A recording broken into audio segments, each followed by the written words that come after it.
नहीं दिया। पहली बार देश के आदरणीय प्रधानमंत्री श्री नरेंद्र मोदी जी ने देश के अंदर स्किल डेवलपमेंट का एक अलग मंत्रालय गठित करके देश के स्किल को आगे बढ़ाने का कार्य किया, उसके प्रशिक्षण की योजना तैयार की। और मुझे बताते हुए प्रसन्नता है कि अभी महोदय 15 जुलाई को विश्व युवा कौशल दिवस था और उस दिन हमारे सहयोगी मंत्री श्री चेतन चौहान जी ने, उनके मंत्रालय ने एक कार्यक्रम आयोजित किया था। उस कार्यक्रम में यानी गांव में कार्य करने वाले गांव के उन बालिकाओं ने, गांव के उन नौजवानों ने जिनकी प्रतिभा को कभी सरकारों ने जानने का प्रयास नहीं किया, उन्हें प्रशिक्षण देकर के उनको रोजगार के साथ कैसे जोड़ा। वे बालिकाएं कहती थी कि हमने हाई स्कूल पास किया था, घर में बैठे थे, कोई पूछने वाला नहीं था, निराशा होती थी। हमें पता लगा कि सरकार ने कार्यक्रम प्रारंभ किया है, 3 महीने से हम लोगों ने ट्रेनिंग ली और हमें रोजगार मेले में रोजगार मिला। आज हम 12,000 से 15,000 रुपए घर में बैठे बैठे कमा रहे हैं। और ऐसे 3 महीने के दौरान हम लोगों ने 6 लाख से अधिक नौजवानों को पंजीकरण कराया है और हम लोगों का लक्ष्य है कि इस वर्ष हम लोग 10 लाख नौजवानों को स्किल डेवलपमेंट में प्रशिक्षित करके उनको हम नौकरी और रोजगार के साथ जोड़ने का कार्य करेंगे। हम लोगों ने इसीलिए पैसे की व्यवस्था उसके लिए इसलिए की है। स्किल डेवलपमेंट इसी दिशा से आवश्यक है। आदरणीय प्रधानमंत्री जी की मंशा यही है। 10 लाख नौजवान इस वर्ष हम करने जा रहे हैं और 5 वर्ष में 70 लाख नौजवानों के लिए हम ये व्यवस्था देने की व्यवस्था कर रहे हैं। चिकित्सा एवं स्वास्थ्य के लिए 2016-17 में 6,974.34 करोड़ रुपए की व्यवस्था थी, जबकि इस वर्ष यह 17-18 में हम लोगों ने 7,194.57 करोड़ रुपए की व्यवस्था इसमें की है।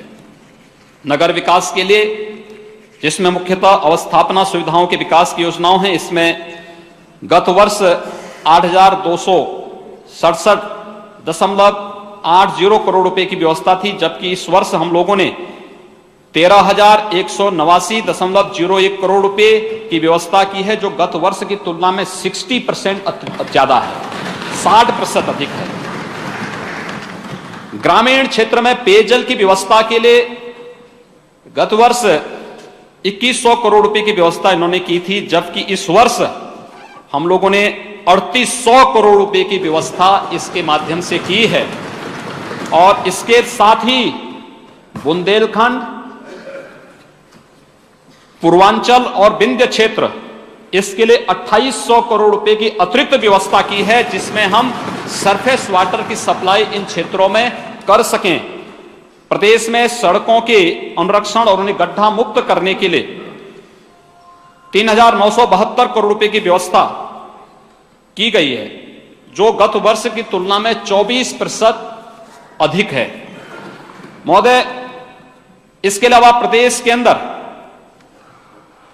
विकास से भी मुझे लगता है कोई आप लोगों का लेना देना तो नहीं रहा होगा, और इसीलिए प्रदेश के अंदर सेकेंड वर्ल्ड वार से जो ये एयर स्ट्रिप थी, इनके बारे में वैसे आप लोग विकास से बहुत दूर हैं, विकास से इसे दूरी भी बनाए रखते हैं, क्योंकि समाजवादियों का एक आचरण होता है, कहा चाहते हैं कि विकास न हो, स्वयं का विकास हो, देश का प्रदेश का न हो। और इसलिए एयर स्ट्रिप के बारे में कुछ नहीं किया आप लोगों ने, हम लोगों ने तो शुरू कर दिया है। और हम लोगों ने बजट में भी व्यवस्था की, 400 करोड़ रुपए की व्यवस्था हम लोगों ने की है। हम प्रदेश के अंदर रीजनल कनेक्टिविटी के माध्यम से एक दूसरे महानगर को हवाई सेवा के साथ जोड़ने वाले हैं। अभी हम लोगों ने मथुरा वृंदावन, आप लोगों ने तो मथुरा वृंदावन तक को नहीं छोड़ा, उसका विकास तक वंचित कर दिया। अभी मथुरा वृंदावन की कैसे हवाई सैर लोग कर सकें, वो परिक्रमा को देख सकें, जो बुजुर्ग हैं वे लोग कैसे कर सकें, उस परिक्रमा को भी हम, गोवर्धन की उस परिक्रमा को भी हम लोगों ने उसके साथ जोड़ने का प्रयास किया है। बहुत शीघ्र हम इसको और भी स्थानों पर प्रारंभ करने जा रहे हैं। हम लोगों ने जेवर में इंटरनेशनल एयरपोर्ट देने जा रहे हैं। हम लोग आगरा की एयरपोर्ट को अंतर्राष्ट्रीय एयरपोर्ट के रूप में विकसित करने के लिए धनराशि की व्यवस्था इस बजट में हम लोगों ने कर दिया है। लखनऊ के एयरपोर्ट का भी विस्तार करने जा रहे हैं। इलाहाबाद, गोरखपुर, वाराणसी, इन सब के बारे में कार्य योजना लेकर के आए हैं और ये बजट में व्यवस्था हो रही है। इसलिए महिला, इन्होंने कहा महिला विरोधी है बजट। पता नहीं माननीय रीता जी ने बजट में इनका जवाब दिया कि नहीं दिया, लेकिन महिला दिया होगा ना। लेकिन फिर भी मैं आपको बता देना चाहता हूं कि महिला एवं बाल विकास की योजनाओं के लिए यानी रेस्क्यू वैन भी रीता जी ने मात्र 100 दिन के अंदर 64 अतिरिक्त चलवा दी हैं प्रदेश में। 181 हम जब एंटी रोमियो स्क्वाड का गठन करते हैं तो सबसे अधिक परेशानी आप ही लोगों को होती है।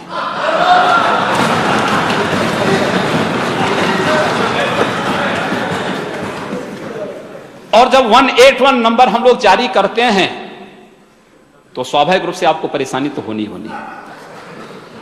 और इसीलिए 100 दिन के अंदर 64 रेस्क्यू वैन प्रदेश के अंदर चला करके महिलाओं की सुरक्षा के प्रति एक नई जागरूकता पैदा करने के साथ साथ हमने बजट में भी महिला और बाल विकास की योजनाओं के लिए 6,353.56 करोड़ रुपए की व्यवस्था की है, जो गत वर्ष की तुलना में 7% अधिक है। निराश्रित विधवाओं के भरण पोषण और उनके अनुदान के लिए 1,129.78 करोड़ रुपए की व्यवस्था की है, जो गत वर्ष की तुलना में 77% अधिक है। आप किस उसकी बात कर रहे हैं? आप कह रहे हैं उनके लिए नहीं व्यवस्था, हम कह रहे हैं हमने जो व्यवस्था की है आपसे कई गुना ज्यादा की है, कई ज्यादा की है। और इसीलिए अनुसूचित जातियों के कल्याणार्थ जो संचालित योजनाएं हैं 23,690.86 करोड़ रुपए की हम लोगों ने व्यवस्था की है, जो गत वर्षों की तुलना में 5% अधिक हम लोगों ने व्यवस्था की है।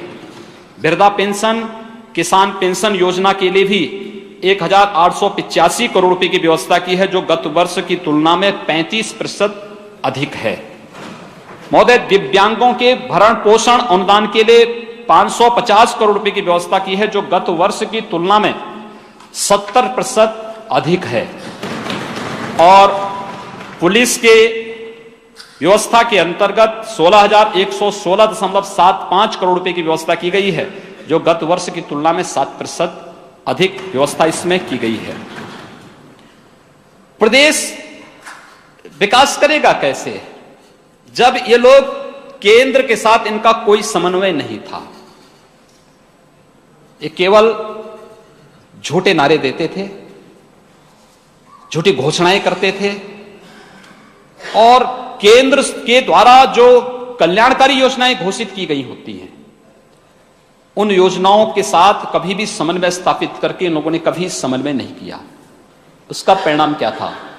प्रदेश में किसानों को योजनाओं का लाभ नहीं मिल पाता था, गरीबों को योजनाओं का लाभ नहीं मिल पाता था, नौजवानों को योजनाओं का लाभ नहीं मिल पाता था, महिलाएं योजनाओं से वंचित होती थीं, बालक उन योजनाओं से वंचित होते थे, बालिकाएं उन योजनाओं से वंचित होते थे। और यह सौभाग्य है उत्तर प्रदेश का कि केंद्र और प्रदेश में एक समान विचार वाली, एक समान विचारधारा वाली सरकार है और उसका लाभ प्रदेश की सरकार लेने जा रही है। 3 वर्ष की केंद्र में आदरणीय प्रधानमंत्री श्री नरेंद्र मोदी जी की सरकार का कार्यकाल देश की आजादी के इतिहास का स्वर्ण काल कहा जाएगा। हर पखवाड़े एक नई योजना। प्रधानमंत्री जी एक बात कहते हैं, हमें आम नागरिकों को स्वावलंबन और आत्मनिर्भरता की ओर बढ़ाना चाहिए।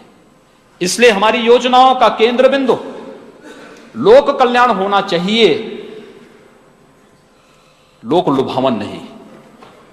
लोक लुभावन नारे कुछ दूरी तक और कुछ देर तक समाज को और कुछ लोगों को भले ही लुभा सकते हो, लेकिन कल्याण किसी का नहीं कर सकते। और उस लोक कल्याणकारी अभियान से ही प्रेरणा प्राप्त करके हम लोग जो कर पा रहे हैं, आदरणीय प्रधानमंत्री जी के उसी अभियान से प्रेरणा प्राप्त करके हम कुछ कर पा रहे हैं। और इसीलिए हम लोगों ने तय किया कि केंद्र सरकार की सभी योजनाओं का लाभ प्रदेश के अंदर जोड़ करके प्रदेश के नागरिकों को मिलना ही चाहिए, और उसके लिए हर विभाग उस स्तर पर कार्य कर रहा है। महोदय, सीआरएफ एक योजना है, केंद्रीय सड़क निधि। केंद्रीय सड़क निधि में प्रदेश का जो हिस्सा था आबादी के अनुसार मुश्किल से प्रदेश को 200 करोड़ रुपए प्रदेश का हिस्सा था, और उसमें भी होना चाहिए था कि आप जो कार्य कर रहे हैं, जो पैसा केंद्र सरकार दे रही है, उसका यूसी आपको भेजना पड़ेगा, हर साल भेजना पड़ेगा। श्रीमान जी, लोग तो पैसा खर्च कर लेते थे दूसरे कार्यों में, आया सड़क के लिए, पता लगा कि सेफई में स्टेडियम में खर्च हो गया, आया सड़क के लिए स्विमिंग पूल में खर्च हो गया, सेफई महोत्सव में खर्च हो गया। प्रदेश में जनता भूखों मर रही है, प्रदेश में यहां की जनता स्वास्थ्य की सुविधाओं में मर रही है, प्रदेश में जनता पेयजल के अभाव में मर रही है, प्रदेश में सड़कें। अच्छा, वह गनीमत करिए कि मैं श्वेत पत्र लेके नहीं ये सरकार आई है। जिस दिन वो श्वेत पत्र जारी हो जाएगा ना, मुझे लगता है कि अभी तक तो हम लोगों ने कांग्रेस मुक्त भारत की बात की है, कहीं ऐसा ना हो कि उत्तर प्रदेश में सपा बसपा मुक्त हो जाए। गनीमत करिए।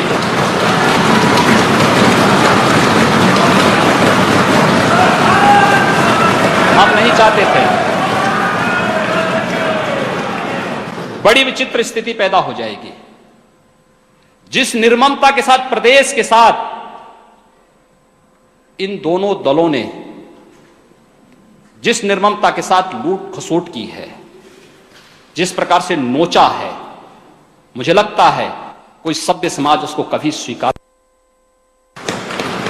करना भी नहीं चाहिए। और इसलिए मैं कह रहा हूं कि योजना किसी और के लिए पैसा ही नहीं आता था, क्योंकि यहां से यूसी नहीं जाता था।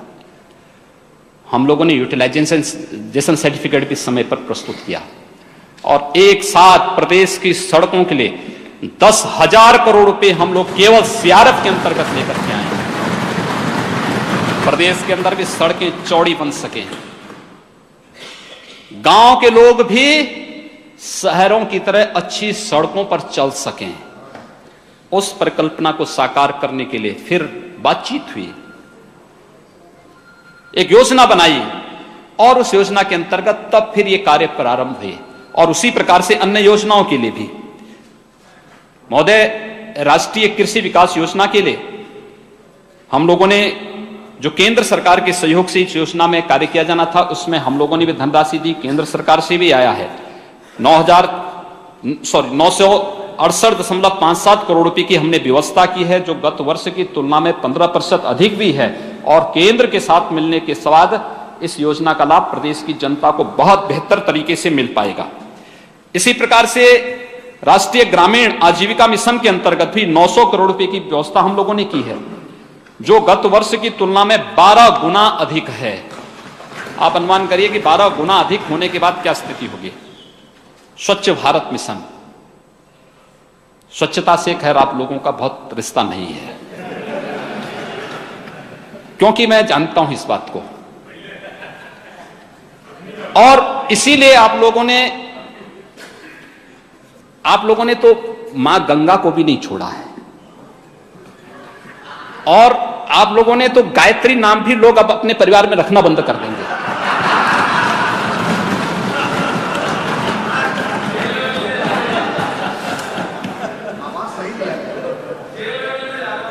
महोदय, पहली बार हो रहा है, गंगा जी के किनारे जो 1627 गांव थे, इन गांवों को खुले में शौच से मुक्त करना था। इन लोगों ने कोई रुचि नहीं ली, कोई रुचि नहीं ली, कार्य ही नहीं किया। प्रदेश के अंदर, देश के अंदर जब स्वच्छता की रैंकिंग आई तो 100 गंदे शहरों में 52 उत्तर प्रदेश के थे। ये आपका विरासत है। 1627 गांवों के बारे में कोई चिंता नहीं, एक भी जिला ऐसा नहीं था जिसको ये लोग ओडीएफ घोषित कर चुके हों। कोई रुचि नहीं। ये सरकार आई 100 दिनों के अंदर गंगा किनारे 1627 गांव ओडीएफ घोषित हो गए, खुले में शौच से मुक्त हो चुके हैं। अब ये भारत सरकार स्वयं, भारत सरकार के माननीय मंत्री, ग्राम्य विकास मंत्री माननीय श्री नरेंद्र सिंह तोमर जी का पत्र आ गया है कि इसके लिए हम उत्तर प्रदेश में आकर के ही उन सभी सम्मानित ग्राम प्रधानों को और जनप्रतिनिधियों को, इसमें हमारे विधायकों ने भी योगदान किया है, हमारे मंत्रीगण गए हैं और उन लोगों ने उसके लिए वो सम्मानित करना चाहते हैं। उस दृष्टि 1627 गांव ओडीएफ घोषित हो गए हैं। उत्तर प्रदेश के अंदर हमारे लगभग 2 जनपद ऐसे हैं जो ओडीएफ घोषित हो गए हैं और हम लोगों ने तय किया है कि हम लोग 31 दिसंबर तक प्रदेश के 30 जिलों को ओडीएफ घोषित करें। इसमें मैं आपका भी सहयोग चाहूंगा, आपका भी सहयोग इसमें मिले। सरकार के साथ मिलकर के चलिए, विकास होगा। विकास की योजनाओं को लेकर के चलिए। मैं बहुत सारी योजनाओं को आपके लिए आया हूं। आप अगर इन योजनाओं को लेके जाएंगे तो अगली बार यहां आ पाएंगे, अन्यथा अगर हमारा कोई जनप्रतिनिधि ही वहां चला गया तो दोबारा आना भी कठिन हो जाएगा। और इसलिए मैं आपकी ये सब योजनाएं आप ही के लिए लेके आया हूं, क्योंकि हमारे लोग तो सब जा रहे हैं, सभी मान्य सदस्य जा रहे हैं, जगह जगह जा रहे हैं।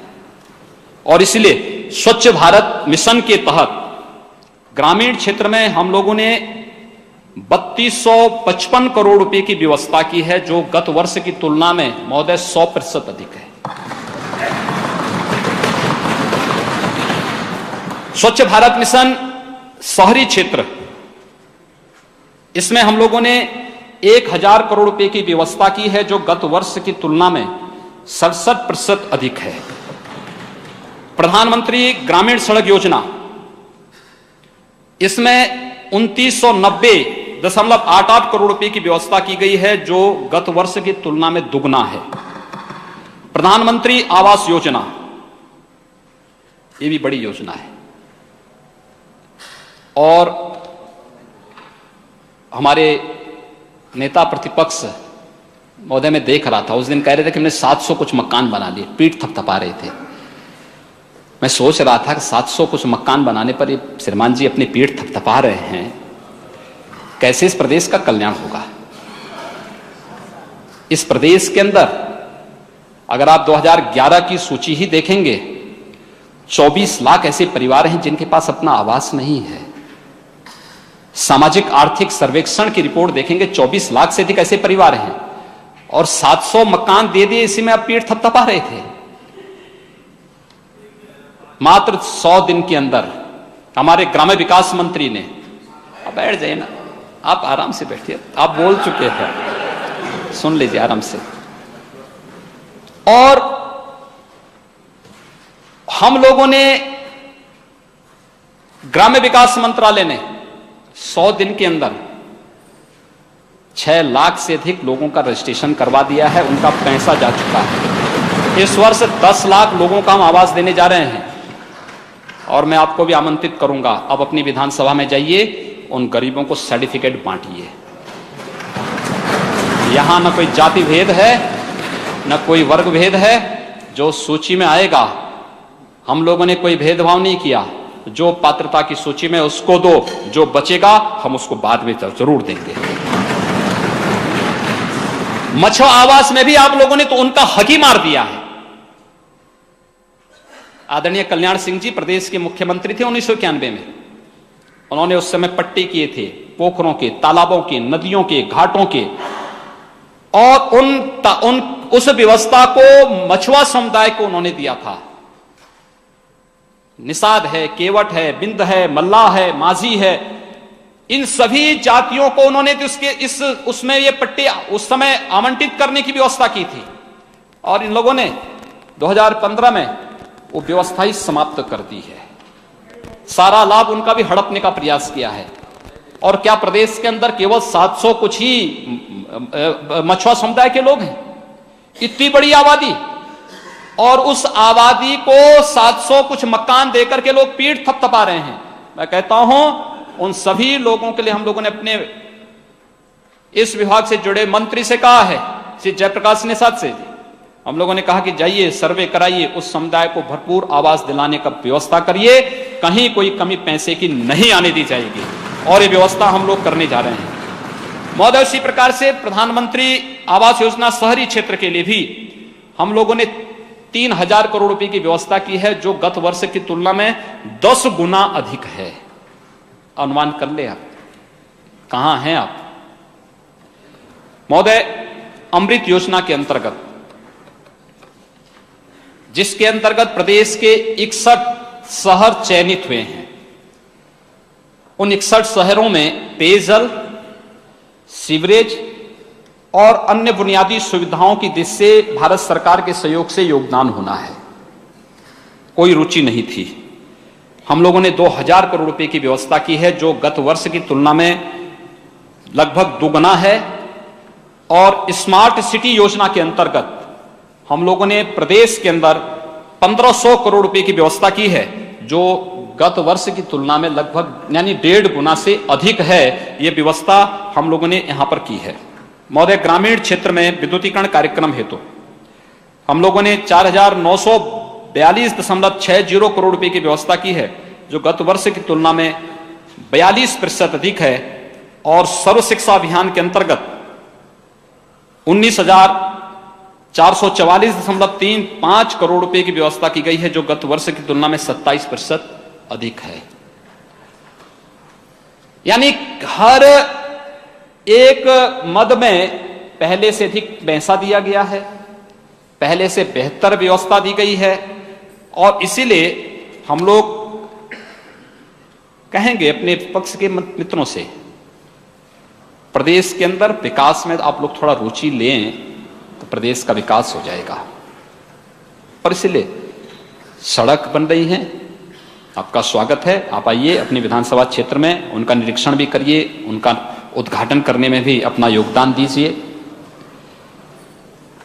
बिजली की व्यवस्था, ऐसा तो नहीं है अब कि किसी गांव विशेष में, किसी जिले विशेष में बिजली चलेगी। हमारे विद्युत मंत्री ने तो 75 के 75 जिलों को बिजली दे दी है।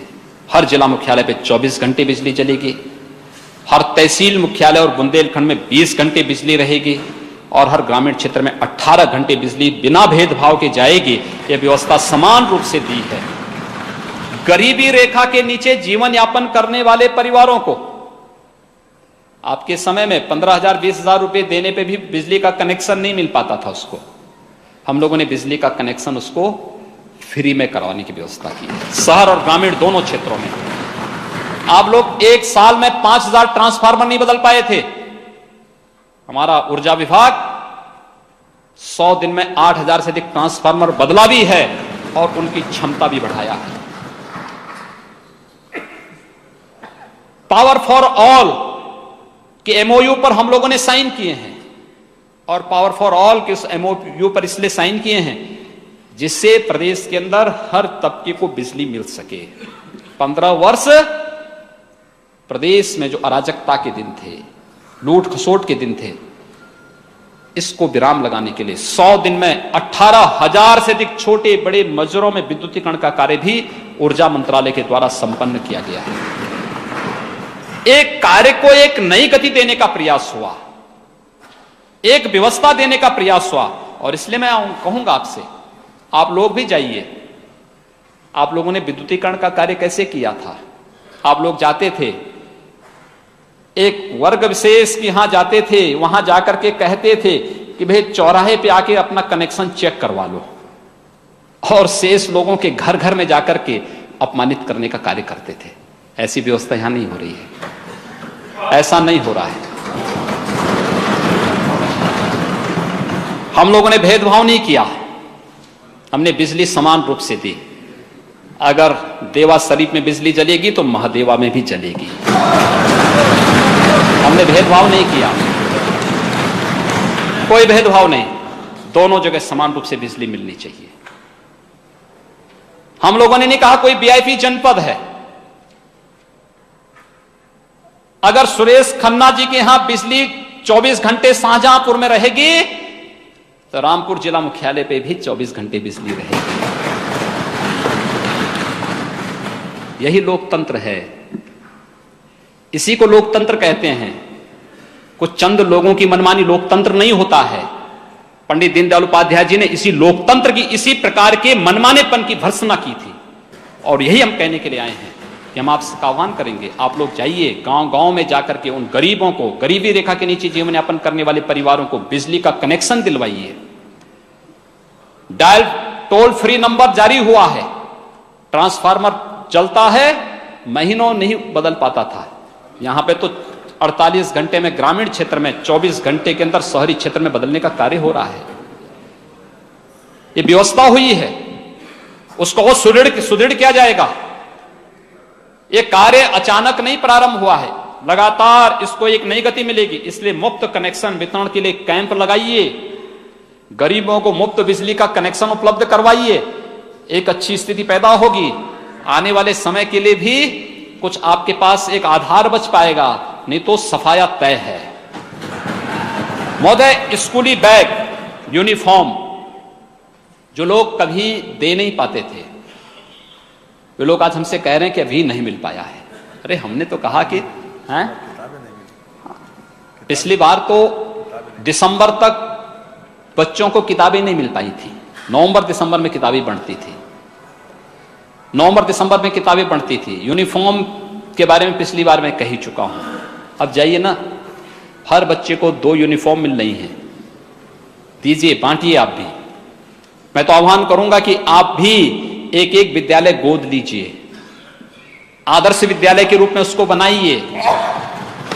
उन स्कूलों के दिन बहुर सकें, इस दिश से इस प्रकार की एक स्थिति पैदा करिए कि सरकारी स्कूल में जाने पर हर बच्चा अपने आप को गौरवान्वित महसूस कर सके।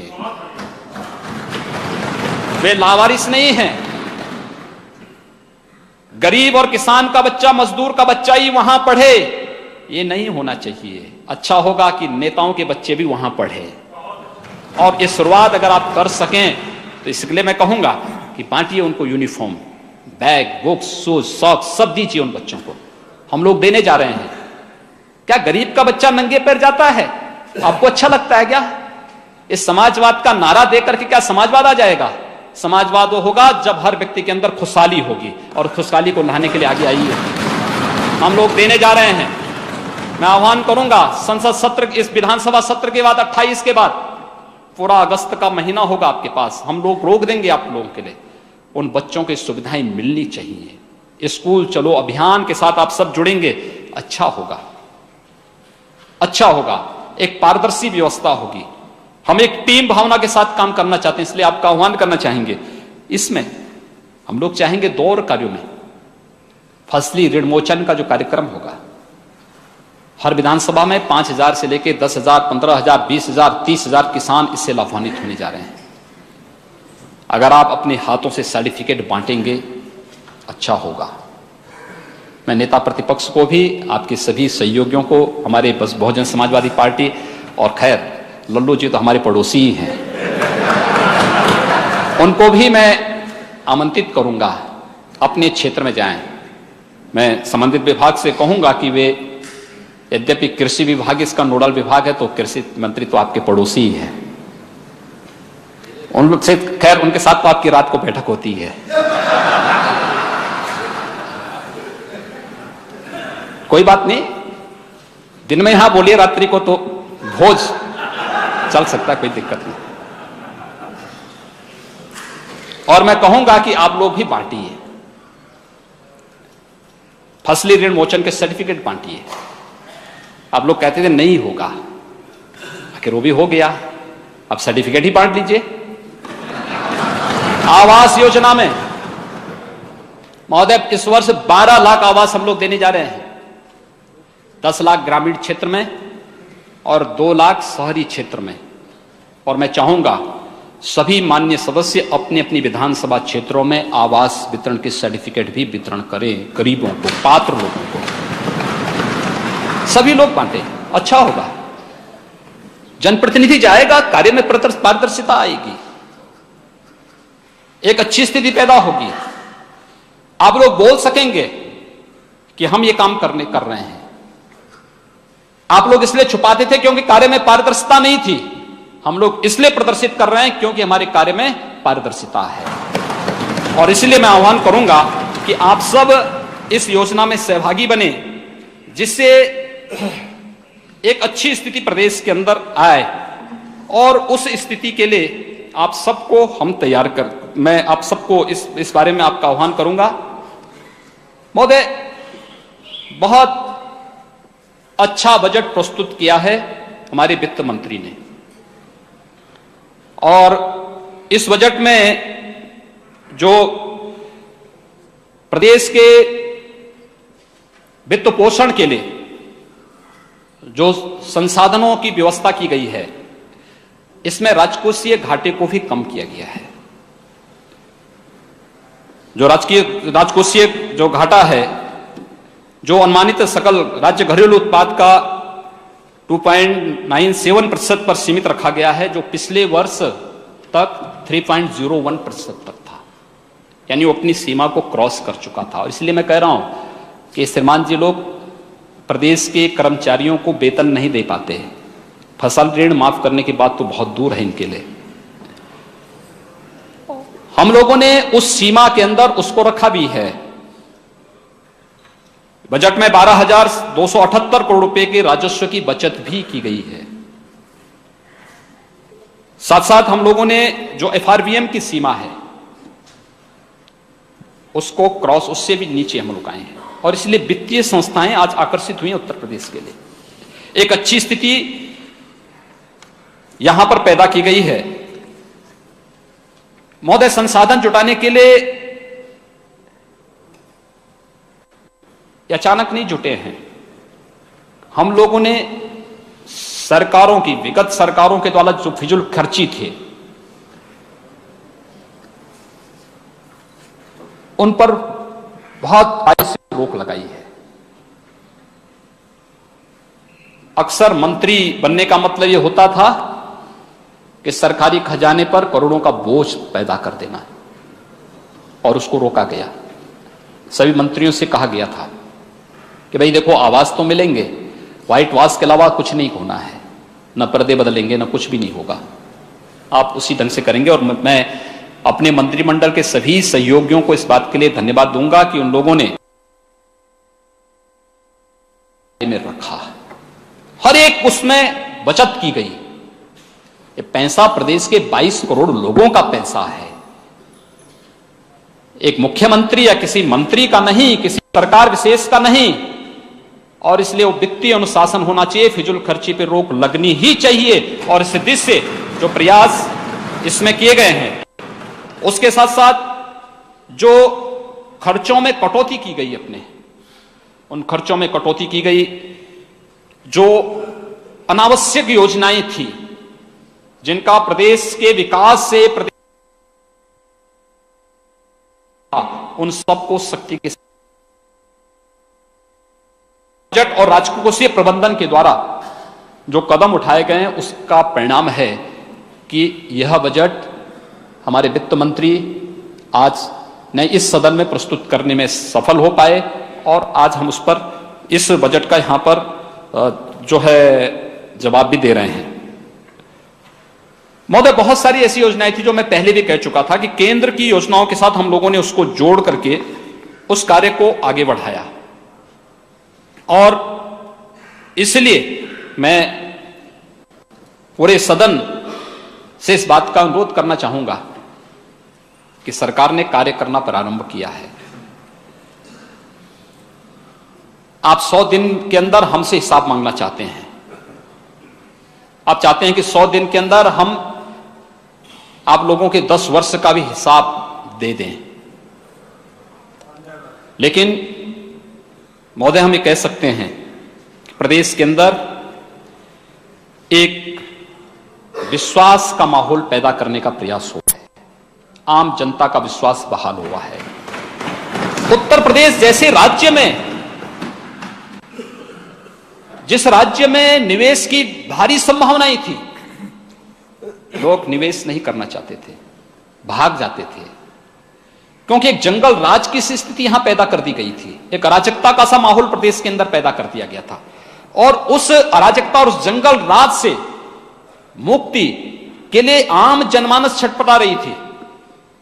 स्वाभाविक रूप से हम लोग स्वयं उस चीज को आज फेस कर रहे हैं, क्योंकि जो लोग अवैध खनन के कार्यों से मुक्त हुए हैं, अवैध वन कटान के कार्यों से जो लोग अब वहां से मुक्त हुए हैं, संगठित आपराधिक गिरोहों का संचालन जो लोग करते थे, वे लोग जो भूमाफिया थे, हम लोगों ने एक एंटी भूमाफिया टास्क फोर्स गठित किया है। महोदय, मुझे बताते हुए प्रसन्नता है कि 1,53,000 से अधिक मामले अब तक रिकॉर्ड हुए हैं, और 2 महीने के बाद जब अभियान हमारा चलेगा तो तब क्या स्थिति पैदा होगी, मुझे लगता है कि उसके बारे में उन भूमाफियाओं को सोच लेना चाहिए। और इसीलिए हम कहना चाहेंगे कि भूमाफिया पोर्टल, एंटी भूमाफिया टास्क फोर्स, प्रशासन को भी स्पष्ट कर दिया गया है कि जो गरीब जहां पर रह रहा है, उसके पास जमीन का पट्टा नहीं, उसके उस जमीन के पट्टे को, उस दलित के, उस गरीब के, उस किसान के पट्टे को कंफर्म करिए, और राजनीतिक संरक्षण में जिन लोगों ने बड़ी बड़ी जमीनों पर कब्जा किया उनको सूचीबद्ध करके एक पूरा एंटी भूमाफिया टास्क फोर्स के पोर्टल पर उसको संबद्ध करिए, और उसके बाद एक साथ प्रसाद के बाद अभियान प्रारंभ करिए। प्रदेश के अंदर जहरबाग जैसी घटनाओं की पुनरावृत्ति नहीं होने दी जाएगी, और सत्य के साथ इस प्रकार के तत्वों से निपटने का कार्य हम लोग करेंगे। और इसलिए एंटी भूमाफिया टास्क फोर्स राजनीतिक संरक्षण में सरकारी जमीनों पर, गरीबों की जमीनों पर, और उन तालाब, उसमें सभी आ जाते हैं, तालाब हैं, पोखरे हैं, सभी जो भी जिस पे भी जिस कब्जा किया हो, ये सभी उसके दायरे में आएंगे। जो भी उस पर काबिज होगा उन सबको सख्ती के साथ निपटने के कार्य सरकार करेगी। इसीलिए उनको मैं सूचित करना चाहूंगा कि पहले ही खाली कर लें, क्योंकि इसके बाद जब हमारा बुलडोजर चलेगा तब फिर कहीं कोई सुनवाई नहीं होने वाली है। और उस दिशा में हम लोगों ने एक प्रयास प्रारंभ किया है, और हम लोगों ने इस बात को पहले ही तय कर लिया है। हम लोग जो कार्रवाई कर रहे हैं उसमें ये सच है कि अराजक और जंगल राज की स्थिति आप लोगों ने विरासत में दी है। आदत अचानक सुधरती नहीं है, उस आदत को कभी कभी बहुत सारे लोग बातों से नहीं मान पा रहे हैं। मैं जानता हूं उसका इलाज क्या है, उसके लिए इलाज की तैयारी हो रही है। और कानून को हाथ में लेने की इजाजत हम किसी को नहीं देने जा रहे हैं। हम लोगों का साफ है कि निर्दोषों को छेड़ेंगे नहीं, लेकिन जो दोषी होगा उसको छोड़ेंगे भी नहीं। और कानून व्यवस्था पर अगर आप प्रश्न उठाते हैं, मैं देखता हूं रोज यहां पे आकर के आप लोग 1 मिनट के लिए वॉकआउट कर जाते हैं, फिर वापस आ जाते हैं, दिखा देते हैं हमने वॉकआउट कर दिया। कानून व्यवस्था के बारे में आप कहते हैं, मैं देख करके ताज्जुब था, आप लोगों के यहां तो FIR लॉस नहीं करते थे आप। हम लोगों ने 100% FIR दर्ज करने का आदेश किया है। 100% FIR दर्ज होंगी, अगर कोई नहीं करेगा कार्रवाई करेंगे। एक बिगड़ी हुई व्यवस्था को एक झटके में हम ठीक नहीं कर सकते, लेकिन ये ठीक होगा। जो ठीक नहीं होगा उसको हम ठीक कर भी देंगे। और इसलिए आप कल यहां पे कानून व्यवस्था की बात भी कर रहे थे महोदय, हत्या के ग्राफ में कमी आई है गत वर्ष की तुलना में, और ये कमी आई है लगभग 5.16%। रोड होल्ड अप में 100% की कमी आई है। दहेज मृत्यु दर में कमी आई है। और जो घटनाएं घटित हुई हैं, मैं ये नहीं कह सकता कि घटनाएं नहीं घटित हो रही हैं, लेकिन जो घटनाएं घटित हो रही हैं, 100% अपराधी गिरफ्तार हो रहे हैं, कोई राजनीतिक संरक्षण नहीं दे सकता। और दूसरा, जो घटनाएं घटित हो रही हैं किस रूप में, मैं कल संभवतः यहां पे बयान पढ़ा नहीं गया है, ये आजमगढ़ की घटना है महोदय। आजमगढ़ में 21 लोगों की दर्दनाक मौत हुई, और जो मौतें आजमगढ़ में हुई उसका जो मुख्य अभियुक्त है मुलायम यादव है। इस व्यक्ति व्यक्ति का समाजवादी पार्टी से क्या संबंध नहीं है क्या? यह व्यक्ति इससे पहले भी 2013 और उससे पहले भी प्रदेश के अंदर इस प्रकार की घटनाओं को अंजाम दे चुका है और ये लोग उसको राजनीतिक संरक्षण देते थे। इनके संरक्षण में वो फलता फूलता था। पिछले वर्ष उसके कारण आजमगढ़ में 60 लोगों की मौत हुई थी और तब भी इन लोगों ने उसको बचाया था। ये ऐसे नर पिचासों को बचाने का जो पाप इन लोगों ने किया है उसका आज प्रदेश की जनता भुगतभोगी है। उसका तो साहस वहीं से बढ़ा था। आजमगढ़ की घटना के बाद उसके द्वारा फिर पुलिस अधिकारियों को फोन किया जाता है, क्योंकि पिछली बार भी उसने फोन किया था तो वहां के थानाध्यक्ष, वहां के एसपी का ट्रांसफर कर दिया गया। इस बार फिर उसने फोन किया, हमें जानकारी मिली तो हम लोगों ने अधिकारियों से कहा था जो अपराधी हो उसको छोड़ना मत, और कितना भी बड़ा क्यों ना हो, जो निर्दोष लोगों का हत्यारा है उसको किसी भी दिशा में छोड़ने की आवश्यकता नहीं। आज पकड़ा गया है, ये मुलायम यादव है, ये पिंटू यादव है, ये सब कौन लोग हैं? ये सब 14 अपराधियों को गिरफ्तार किया गया। आप कहेंगे कि जाति विशेष के खिलाफ ये कार्रवाई चल रही है, ये जाति विशेष का है। कल आप रायबरेली का मुद्दा आपके एक माननीय सदस्य उठा रहे थे। रायबरेली में क्या सच नहीं था कि दोनों पार्टी, आप दोनों लोग आप ही की पार्टी से जुड़े हुए लोग थे? क्या ये सच नहीं था? और क्या सरकार हाथ पे हाथ धरे रह करके बैठेगी? अगर नृशंस हत्या होगी, कोई भी होगा, सरकार कार्रवाई करेगी, सख्त कार्रवाई करेगी ऐसे अपराधियों के खिलाफ। जितनी सख्त कार्रवाई हो सकती है हम लोग कार्रवाई करेंगे उसमें। और इसीलिए सीतापुर की घटना, कौन है वो अपराधी, कौन लोग हैं वो, कौन बचा रहे थे सीतापुर में 3 व्यापारियों की, निर्दोष व्यापारियों की हत्या के लिए जिम्मेदार लोगों को? अगर हम बोलने लग जाएंगे बहुत सारे लोग एक्सपोज हो जाएंगे। इस राजनीतिक शिष्टाचार को बने रहने दो। और इसलिए मैं उन अपराधियों को संरक्षण देना बंद करें। हम लोग बहुत कड़ा कानून बनाने जा रहे हैं। अपराधी ही नहीं, अपराधी के संरक्षण दाताओं को भी आगे आने वाले समय में हम कानून के दायरे में लाएंगे।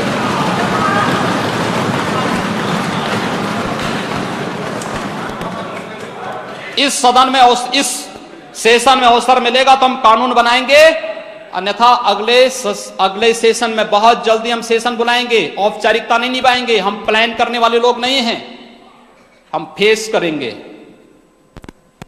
और इसीलिए उसका मुकाबला करने के लिए मैं कह रहा हूं, एक सख्त कानून हम लोग बनाने जा रहे हैं। प्रदेश के हर नागरिक को जीने का अधिकार है और जो भी उनके जीने के अधिकार में खलल डालने का प्रयास करेगा उसका जीना सरकार हराम कर देगी।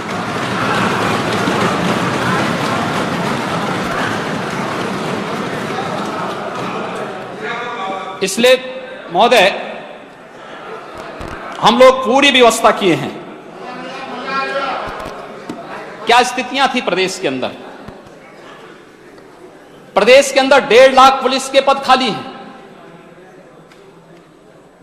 पुलिस के 1.5 लाख पद खाली हैं। प्रदेश का नौजवान बेरोजगार है, लेकिन इन लोगों की कारगुजारियों का परिणाम क्या है? कोई ऐसी नियुक्ति पिछले 10 वर्ष के अंदर ऐसी हुई जिस पर उंगली न उठी हो? कोई ऐसी नियुक्ति आप बता दीजिए, कोई ऐसी नियुक्ति हुई हो जिसमें उंगली न उठी हो? ये 1.5 लाख पुलिस के पद इसलिए नहीं भरे गए क्योंकि नियत साफ नहीं थी। प्रदेश के युवाओं को वंचित किया गया। आज आप लोग लेकर के चलते हैं सस्ती लोकप्रियता हासिल करने के लिए, वित्त विहीन शिक्षकों को लेकर के धरना प्रदर्शन करके अव्यवस्था फैलाने का प्रयास कर रहे हैं। अगर वे सब नियमित शिक्षक के रूप में भर्ती नहीं हो पाए हैं, इसके लिए आप लोग दोषी हैं, ये सरकार नहीं। इस सरकार को मात्र 3 महीने हुए हैं, आज 4 महीना पूरा हो रहा है अध्यक्ष जी। आज 4 महीना इस सरकार को हुआ है, मात्र 4 महीने हमें हुए हैं। अगर नहीं हुए हैं, हम तो उनके लिए करना चाहते हैं। अगर हम उनको वित्त देते हैं तो इसका मतलब या तो उन सभी विद्यालयों का अधिग्रहण हमें करना पड़ेगा, क्योंकि जो अंडरटेकिंग है प्रबंधन का वो ये है कि हम सरकार से कोई वित्त नहीं लेंगे। इसमें से मुझे लगता है कि अधिकतर सदस्य ऐसे होंगे जिन्होंने कोई ना कोई वित्त पोषित स्ववित्त पोषित विद्यालय संचालित किए होंगे, कर रहे होंगे। उनका अंडरटेकिंग होता है कि हम कोई वित्त सरकार से नहीं लेंगे, और अगर सरकार वित्त देगी तो सरकार फिर उसको अधिग्रहण भी कर सकती है। क्यों आप किसी प्रबंधन के स्वतंत्रता में, उसकी स्वायत्तता में हस्तक्षेप करने का प्रयास किए? क्यों भड़काने का प्रयास किए? और क्यों इस प्रदेश के उन शिक्षित नौजवानों को, शिक्षित बेरोजगारों को भिखमंगा आप लोग बना रहे हैं? क्यों बनाया आप लोगों ने? शिक्षकों की जगह खाली है। आपने यूपी पीसीएस की स्थिति क्या पैदा करती है? उसकी विश्वसनीयता पर प्रश्न खड़े हो गए हैं। और मैं कह सकता हूं, यूपी पीसीएस की 2012 से अब तक की सभी नियुक्तियों की हम सीबीआई से जांच कराने जा रहे हैं। आप लोगों ने छला है प्रदेश को।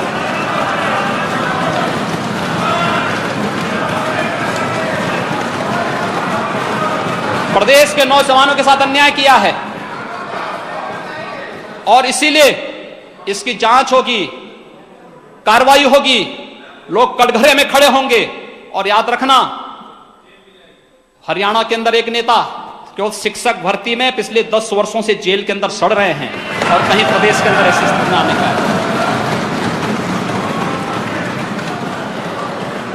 ये स्थिति आप लोगों ने प्रदेश के अंदर पैदा की है। ये सारी जांचें होंगी। हम प्रदेश के नौजवानों के हितों के साथ खिलवाड़ नहीं करने देंगे, और इसीलिए हाई कोर्ट को इन 1.5 लाख भर्तियों पर रोक लगानी पड़ी थी, सुप्रीम कोर्ट को रोक लगानी पड़ी थी। हम लोग आए थे, हम लोगों ने कहा कि क्या हो गया, क्यों नहीं भर्ती हो रही है भाई? पता लगा सुप्रीम कोर्ट का रोक है। हम लोगों ने कहा माननीय न्यायालय में नया शपथ पत्र दाखिल करिए, क्यों रोक लगी है? पता लगा कि इन्होंने मेरिट के अनुसार अपनी कर दिया, और मेरिट के आप क्या मानते हैं कि कागज जला देने से कोई बच जाएगा?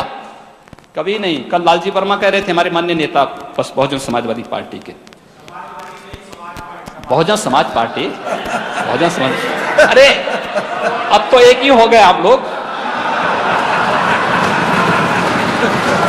बहुजन वो है, समाजवादी ये हैं।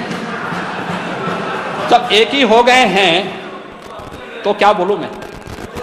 2 पार्टी बोलने की बजाय एक ही बोल लूं। अपना अस्तित्व या तो बनाए रखिए, और नहीं तो तय है। अगर देखिए, ये तो तय है, हमें प्रसन्नता होगी आप दोनों एकजुट हो जाएं, क्योंकि हमारा दायरा बढ़ जाएगा। हमारे प्रदेश अध्यक्ष बार बार कहते हैं कि हमें 42 से 60% जाना है, तो 60% का लक्ष्य तो हम लोग देख ही रहेंगे, कब आप लोग एक मिले हम उसको झटके। आप कल कह रहे थे कि कॉफियां जलाई गई हैं बहुत सारी जगह, पत्र जलाए गए, फाइलें जलाई गई। ये सब वही करामात हैं, ये वही करामात है जो इन लोगों ने किए हैं। 1.5 लाख पुलिस की भर्तियों में भी यही हुआ है। हम लोगों ने एफिडेविट दिया दोबारा, सरकार पर कोर्ट ने विश्वास जताया। मैं आभारी हूं माननीय उच्चतम न्यायालय का, और माननीय उच्चतम न्यायालय ने दी है। हमारी प्रक्रिया प्रारंभ हो गई है। हम लोग 3 वर्ष के दौरान ये 1.5 लाख भर्तियां करने जा रहे हैं। एकदम ट्रांसपेरेंट व्यवस्था होगी। कोई नहीं कह सकता कि कोई जाति या कोई मत या कोई मजहब के आधार पर भर्ती होगी। हम लोग करेंगे, भर्तियां होंगी, एकदम पारदर्शी तरीके से होगी। और उस व्यवस्था के अंतर्गत 33,200 पुलिस कर्मियों में, जिसमें 30,000 पुलिस कांस्टेबल के और 3,200 सब इंस्पेक्टर की भर्ती हम इस वर्ष करने जा रहे हैं। महोदय, ये लोग बहुत बार बहुत सारी बातें कहते हैं। नेशनल ग्रीन ट्रिब्यूनल ने और माननीय सुप्रीम कोर्ट ने प्रदेश के अंदर अवैध बूचड़ खानों के बारे में आदेश जारी किए थे 2014 में, और उसके बाद 2017 में भी। ये लोग कभी उसमें क्रियान्वित नहीं किए। इनको इससे मतलब नहीं था। अधिकारी घंटों उनके कोर्ट में खड़े होते थे, घंटों खड़े रहते थे। कभी इनको सम्मान से कोई मतलब ही नहीं था। एक अधिकारी का किसी कोर्ट में खड़ा होने का मतलब किसी आवश्यक कार्य से हो तो ठीक है, लेकिन एक मुलजिम के रूप में, एक अपराधी के रूप में वो खड़ा रहे, किसी योजना को न्यायालय के किसी आदेश के क्रियान्वयन न होने के कारण खड़ा हो, यह किसी भी सरकार के लिए डूब मरने जैसी स्थिति है। हम लोग भी फेस कर रहे हैं इन लोगों के कारनामों के कारण उन सब स्थितियों को, और ये स्थितियां पैदा हुई थी, लगातार इस प्रकार की स्थितियां थी। हम लोगों ने कहा 24 घंटे के अंदर सब अवैध बूचड़खाने बंद होने चाहिए, और बंद हुआ है। और हम लोग फिर कह रहे हैं, हम प्रदेश के अंदर इलीगल स्लॉटर हाउसेस नहीं चलने देंगे। सुप्रीम कोर्ट और एनजीटी ने जो डायरेक्शन जारी किए हैं, उसके विरुद्ध किसी को भी चलने की इजाजत नहीं दी जाएगी, और प्रदेश के अंदर सख्ती के साथ इन आदेशों को हम लागू करेंगे। हम लोगों ने प्रदेश के अंदर फिर से कोई ऐसा व्यक्ति पैदा न होने पाए कि जिसके नाम पर लोग अपने परिवार में नाम रखना ही बंद कर दें। ऐसी स्थिति हम लोग नहीं पैदा होने देना चाहते, इसलिए ई टेंडरिंग कर दी हम लोगों ने हर कार्य में। ई टेंडरिंग की व्यवस्था, कठिनाई जरूर है, लेकिन ये व्यवस्था हम लोग लागू करने जा रहे हैं। खनन में भी और ऐसी पुख्ता व्यवस्था करने जा रहे हैं कि प्रदेश का राजस्व भी बढ़ेगा, प्रदेश के अंदर रोजगार भी बढ़ेगा।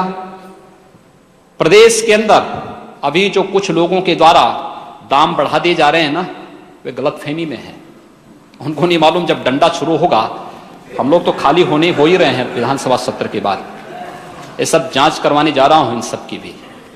जिन लोगों ने बालू और मोरंग और गिट्टी के दाम बढ़ाए हैं, उनके खिलाफ अब डंडा प्रारंभ होगा। आम जनता का जो भी शोषण करेगा, गरीबों के हितों पर जो भी कुठाराघात करेगा और विकास की योजना में जो भी बाधक बनेगा, उसके खिलाफ सख्ती के साथ सरकार पेश आएगी। और यही कहने के लिए आज हम सब यहां पर आए हैं कि यह व्यवस्था जहां हम लोगों ने लागू की है, वहीं प्रदेश के अंदर रोजगार का सृजन हो। एक नई औद्योगिक और निवेश नीति को लेकर के हम लोग आए हैं। हम लोगों ने व्यवस्था दी है, लोग निवेश के लिए अब आना प्रारंभ किए हैं। जो लोग भाग चुके थे उन लोगों ने आना प्रारंभ कर दिया है। आपने देखा होगा बजट में ही हमारे वित्त मंत्री जी तमाम घोषणाएं कर रहे थे, और उसमें हम लोग चीनी उद्योग के बारे में, चीनी उद्योग आपके समय में एकदम डाउन में चला गया था।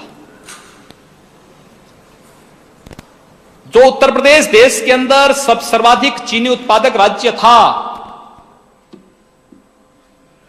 वापस लाए हैं।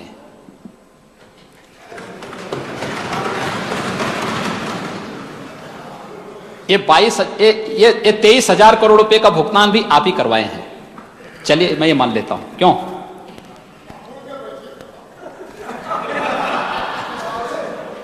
पहली बार हो रहा है। पिछले वर्ष आप लोग केवल 13,000 करोड़ रुपए का भुगतान कर पाए थे किसानों का। इस बार 23,000 करोड़ रुपए का भुगतान गन्ना किसानों का हो चुका है।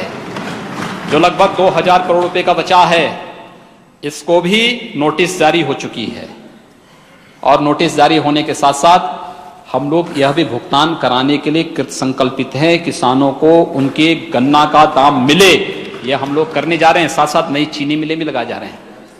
गोरखपुर में पिपराइच, कुछ लोगों को गोरखपुर के विकास का याद आ गया। मुझे अच्छा लगा, चले इसी बहाने लोगों को विकास उनके मुंह से निकल गया। लेकिन गोरखपुर में पिपराइच चीनी मिल आप लोगों ने बेच दी थी।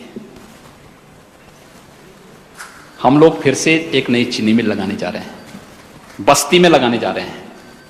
हम रसड़ा में भी कार्य करने जा रहे हैं। श्री उमाशंकर सिंह, माननीय सदस्य उमाशंकर सिंह के क्षेत्र में भी कार्य करने जा रहे हैं। हमने तो नहीं भेदभाव किया कि आप बसपा के हैं। अरे सभी करेंगे ना। आप बोलिए ना, विकास के बारे में तो आप बात करते ही नहीं। कांग्रेस की समस्या ही यहीं से शुरू होती है कि वो विकास के बारे में कभी बात ही नहीं करती है। मुद्दा उठाने से नहीं, भाषण में बात रखनी चाहिए ना सही ढंग से। हम लोग प्रदेश के अंदर, हम लोग मझोला के बारे में कार्य पीलीभीत के अंदर करने जा रहे हैं। शाहजहांपुर में लोगों ने रुचि दिखाई है। हमारे आप यहां पे बागपत में रमाला चीनी मिल के विस्तारीकरण की योजना हमारी है, और भी अन्य क्षेत्रों में इन चीनी उद्योग को फिर से पुनर्स्थापित करके, और यही नहीं, चीनी उद्योग के साथ साथ सेकंड जनरेशन के इथेनॉल उत्पादन के लिए भी आप लोग संभवतः नहीं समझ पाएंगे, लेकिन मैं बता दे रहा हूं कि जो आप पुआल जला देते हैं, ये पुआल अब जलेगा नहीं, हम इसका भी पैसा किसानों को दिलवाएंगे और इससे हम इथेनॉल बनाने जा रहे हैं। किसान को उसका लाभ मिलेगा, बगास का पैसा भी किसान को मिलेगा, इसका भी उसको किसान को लाभ मिलने जा रहा है। हम उससे इथेनॉल बनाएंगे और हम उससे भी आगे थर्ड जनरेशन का भी एक नया प्लांट लेके, प्रदेश के अंदर 4 नए प्लांट लेके आने वाले हैं। प्रत्येक की कीमत होगी 1200 करोड़ रुपए। पूरा पश्चिम, मध्य में और बुंदेलखंड हर जगह लगाने का प्रयास करेंगे, जिससे अब हम लोग ग्रीन डीजल और पेट्रोल उससे निर्माण करना प्रारंभ कर देंगे। निर्भरता बंद हो जाएगी। जो लोग आतंकवाद को फाइनेंस करने जा रहे हैं ना, इनकी कमर को तोड़ डालेंगे इस प्रकार की नई प्रौद्योगिकी से। एक कार्य प्रारंभ हुए हैं। ये नई औद्योगिक नीति इसी भाव के साथ आई है। बुंदेलखंड का औद्योगिक विकास होगा। एक्सप्रेस हाईवे के साथ हम जोड़ने जा रहे हैं उसको। बुंदेलखंड, उस बुंदेलखंड में पहली बार हुआ है, बुंदेलखंड में पानी का संकट नहीं आया। नहीं तो आपके समय में भारत सरकार को ट्रेन से पानी भेजना पड़ा था। आदरणीय प्रधानमंत्री जी ट्रेन से पानी भेजे थे और तब भी इन लोगों ने वहां के लोगों को प्यासा रखा था और वहां की जनता ने अच्छा जवाब दिया कि इस बार पूरा सफाया कर दिया। लेकिन बुंदेलखंड में पानी के लिए पैसे इस बार तो व्यवस्था किए ही हैं ग्राम्य विकास मंत्रालय के द्वारा। साथ साथ वहां पर हम लोग आने वाले समय में भी सरफेस वाटर का उपयोग हो सके, वहां पर जल प्रबंधन की उचित व्यवस्था हो सके। केन बेतवा को जोड़ने के एमओयू पर हम लोग साइन करके हम लोगों ने अपना शेयर देने की अपनी प्रतिबद्धता भी केंद्र सरकार के सामने दोहरा दी है। हमने उसमें साइन भी कर दिए हैं। आने वाला समय बुंदेलखंड पलायन नहीं होगा, देश का सबसे विकसित क्षेत्र होगा और वो स्थिति हम लोग बुंदेलखंड के अंदर पैदा करने जा रहे हैं।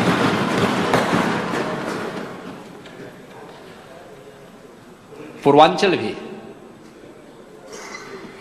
आप लोग तो हर कार्य में तलाशते थे कि कितना प्रतिशत मुझे मिलेगा।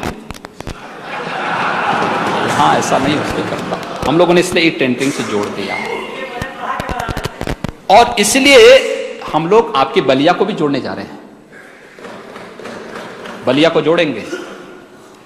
आपकी यात्रा को हम यहां से लखनऊ से बलिया की मात्र 3 घंटे की यात्रा में हम लोग बलिया पहुंचाएंगे आपको।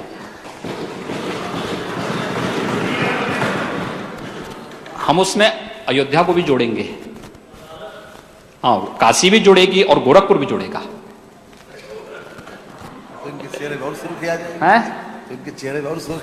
नहीं, नेता प्रतिपक्ष तब हमारे साथ होंगे, फिर हम विकास के माध्यम से जोड़ेंगे। और इसीलिए ये जो कार्यक्रम किए जा रहे हैं, ये केवल घोषणाएं नहीं। आपको जब 1 वर्ष के अपने पूरे कार्यक्रम के साथ जब हम लोग आएंगे और 1 वर्ष के पूरे कार्यक्रम पर जब हम इस सदन में चर्चा करवाएंगे, उस समय आप लोगों की समझ में आएगा कि वास्तव में उत्तर प्रदेश के साथ आप लोगों ने कितना बड़ा अन्याय किया था। उत्तर प्रदेश को कहां पर आप लोगों ने किया था। हम लोग महोदय नई तकनीक के साथ भी जोड़ना चाहते हैं प्रदेश को। पता नहीं आप समाजवादियों को तकनीक से कोई परहेज तो नहीं है। वैसे मोबाइल फोन का तो उपयोग आप लोग करते हैं, लेकिन उस सब के बावजूद आदरणीय प्रधानमंत्री जी के डिजिटल इंडिया कार्यक्रम के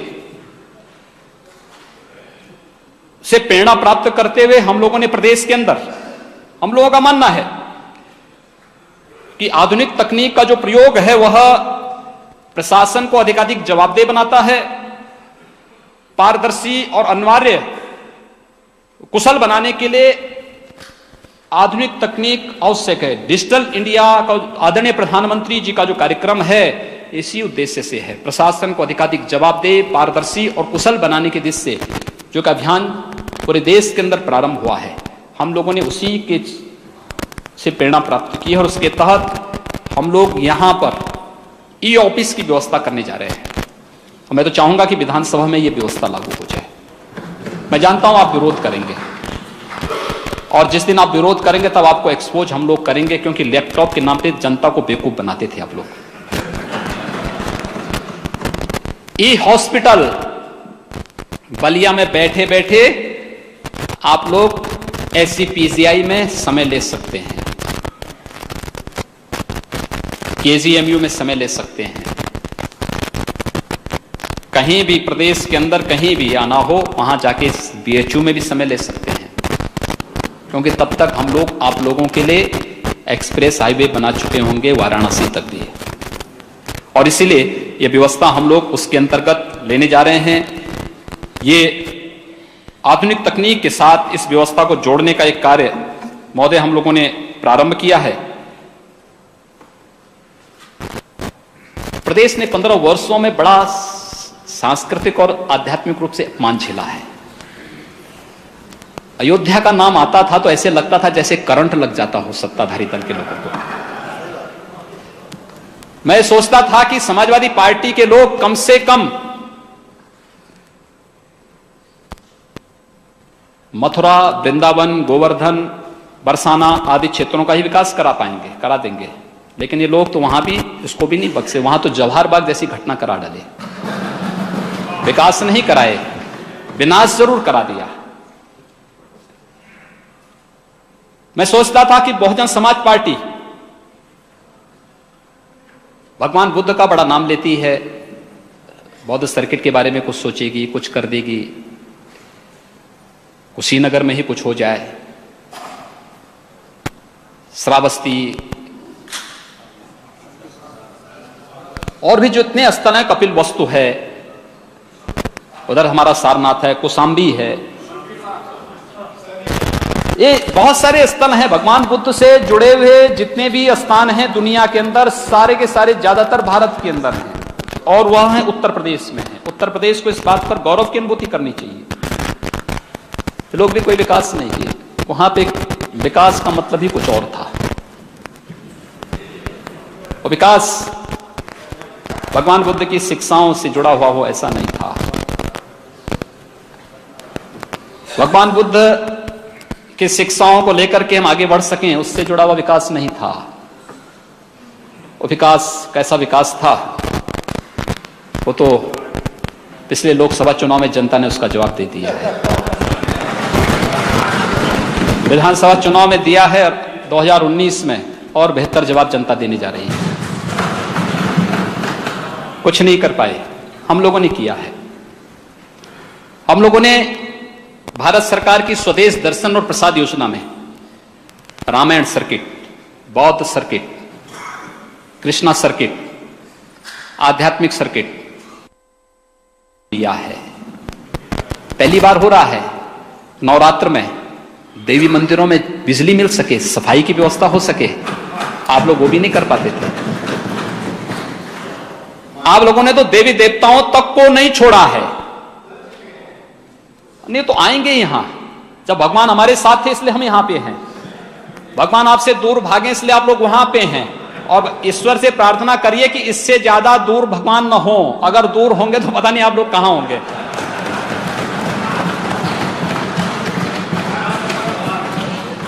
लेकिन देवी देवताओं को भी नहीं बख्शे आप। हम लोग तैयार कर रहे हैं अयोध्या के विकास का, काशी के विकास का। दुनिया की सबसे प्राचीनतम नगरी है काशी।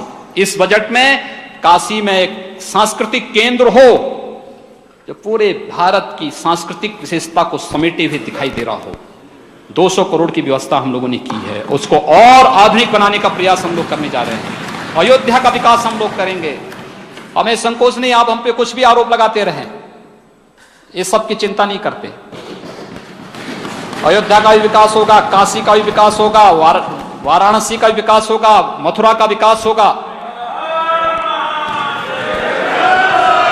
चित्रकूट का विकास होगा, विंध्याचल का विकास होगा, गोरखपुर का होगा, देवीपाटन का होगा, कुशीनगर, श्रावस्ती, कपिलवस्तु, नैमिषारण्य, शाकंभरी देवी और भी जितने ऐसे स्थल हैं, इन सब का विकास हम लोग करने ही जा रहे हैं महोदय। साथ ही साथ यहां की लोक संस्कृति को भी हम बढ़ावा देने के लिए कार्य कर रहे हैं। हम लोगों ने बजट में इसका प्रावधान कर दिया है।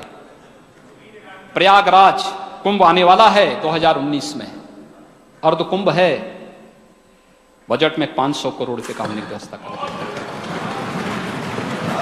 19 में आएगा, हम लोग बजट में इस बार व्यवस्था करिए।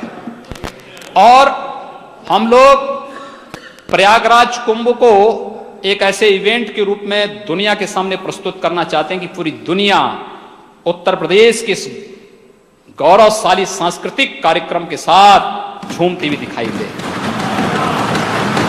उसका एक कार्यक्रम बनने जा रहा है। मेला विकास बोर्ड बनाने की दिशा में कार्य प्रारंभ होने जा रहा है,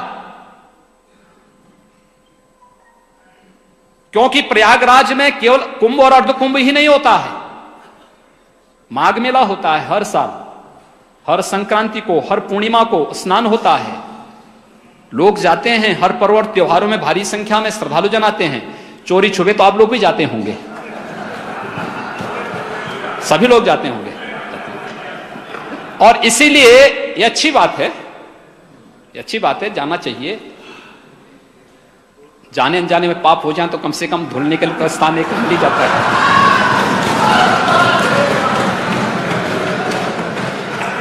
और इसलिए प्रयागराज कुंभ को ऐतिहासिक बनाने की दिशा में सरकार ने एक पहल प्रारंभ कर दी है और हम इस कार्य को करेंगे। इस दिशा में भारत सरकार से भी हम लोग सहयोग ले रहे हैं और भारत सरकार भी इसमें उदारतापूर्वक सहयोग कर रही है। तब तक प्रयागराज में बहुत कुछ बदलाव दिखाई देगा, बहुत कुछ बदलाव दिखाई देगा।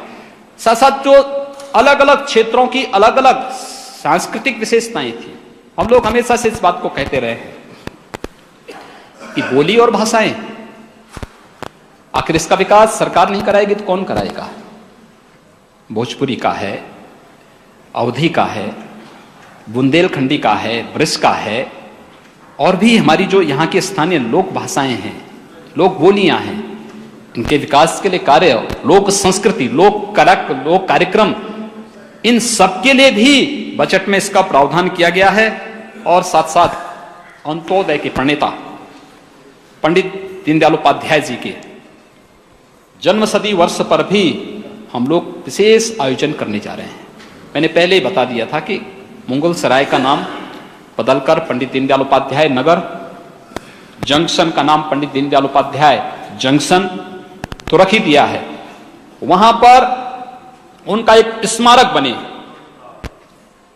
उस स्मारक की दिशा से भी सरकार कार्य करने जा रही है और प्रयास होगा कि 25 सितंबर को उसका लोकार्पण हो। लोगों की प्रेरणा का स्रोत, जहां पर समाज के अंतिम पायदान पर खड़े हुए व्यक्ति के बारे में सोचा जा सके और वास्तव में उस प्रेरणा को एक क्रियान्वित किया जा सके, उस दिशा में एक नया प्रयास वहां से हम लोग प्रारंभ करने जा रहे हैं।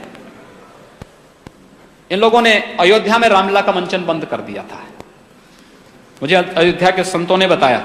तो मैंने कहा भी आप क्या उम्मीद करते हैं, समाजवादी पार्टी और बहुजन समाजवादी पार्टी रामलीला कराएगी? अरे रावण लीला करने वाले लोग रामलीला कराएंगे? ये नहीं हो पाएगा, ये हम लोग करवाएंगे। हम लोग आए, हम लोगों ने रामलीला वहां प्रारंभ करवा दी। अयोध्या में रामलीला अनवरत अखंड रामलीला। सरयू जी का बड़ा महात्म्य है, अयोध्या जी से बहती है, बड़ा महात्म्य है सरयू जी का। कहते हैं कि जब इस धरती के सारे पाप, यानी सभी जगह सभी तीर्थ पाप से आच्छादित हो जाते हैं, तो सरयू में ही स्नान करने के लिए लोग आते हैं। जो अयोध्या, आधुनिक अयोध्या का जो दृष्टांत आता है, उसकी अवतरण की बात आती है, तो वह सरयू जी के स्नान से प्रारंभ होती है। प्रयागराज जब स्नान करने के लिए वहां आते हैं, सरयू जी की आरती हो, हम लोगों ने व्यवस्था फिर से प्रारंभ की है। और एक ऐसी व्यवस्था अयोध्या के अंदर की है कि देश और दुनिया का कोई भी श्रद्धालु वहां आए तो उसको लगे कि अयोध्या में हम आए हैं। अयोध्या की उस परंपरा को पुनर्स्थापित करने की दिशा में एक नया प्रयास बजट में उसका प्रावधान किया गया है। चित्रकूट के लिए भी व्यवस्था की गई है। हम लोगों ने मथुरा के लिए भी व्यवस्था की, मथुरा, वृंदावन, इन सभी क्षेत्रों के लिए व्यवस्था करने जा रहे हैं। और भी हमारे जितने भी धर्मस्थल हैं, इन सब के लिए भी व्यवस्था इसमें की गई है। और साथ साथ महोदय, इन सभी कार्यों को हम लोगों ने इसमें व्यवस्था दी है। कुछ चीजें हैं जिसके बारे में अक्सर जानकारी के अभाव में लोग बोलते हैं। एक माननीय सदस्य मेरे पास आए, उन्होंने कहा कि साहब कोई ऐसी योजना नहीं है जिस योजना में अनुसूचित जाति के किसी नौजवान के लिए कोई रोजगार का अवसर हो। मैंने कहा भी इसमें तो भारत सरकार की 2 योजनाएं बहुत अच्छी हैं। अगर आप भारत सरकार की उन योजनाओं को कभी देखे होते, समझने का प्रयास किए होते, राजनीतिक पूर्वाग्रह से उभर रहे होते, स्थितियां नहीं आती, पूछना नहीं पड़ता आप लोगों को।